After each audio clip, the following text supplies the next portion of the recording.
భారతదేశంలో మనం చూస్తున్నాము. గత 2 రోజుల ముందర పార్లమెంట్లో బాబాసాహెబ్ అంబేద్కర్ గారిపైన అమిత్ షా ఇలాంటి వ్యాఖ్యలు చేయడము చాలా బాధాకరమైన విషయము. ఎందుకంటే మన భారతదేశంలో ఈరోజు కులాలు మతాలు విడిచిపెట్టి ఎంతో సుఖ సంతోషాలతో రాజ్యం వెళ్తున్నామంటే దీనికి కారణమైన వ్యక్తి బాబాసాహెబ్ అంబేద్కర్ గారు. అలాంటి వ్యక్తిని ఇలాంటి కించపరచడము చాలా బాధాకరమైన విషయము. కాబట్టి రాష్ట్ర ప్రజలందరూ కూడా దేశ ప్రజలందరూ కూడా ఇలాంటి వాక్యాలకు ఖండించాలి.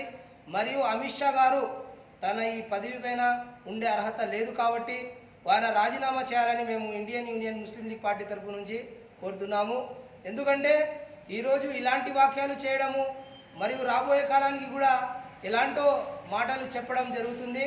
కాబట్టి ఫస్టే చెప్పినారు, ఫస్ట్ చేసిన తప్పుపైనే చెప్పు దెబ్బ పడితే మళ్ళా ఇంకే వేరే వాళ్ళు కూడా ఇలాంటి వాక్యాలు చెప్పరని మేము గమనిస్తూ ఈరోజు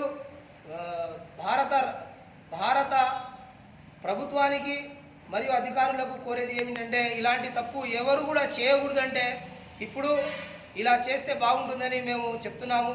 మరియు రాహుల్ గాంధీ గారు ఇలాంటి వాక్యాలను ఖండిస్తే వారిపైన కేసు పెట్టడము ఇంకా బాధాకరమైన విషయము.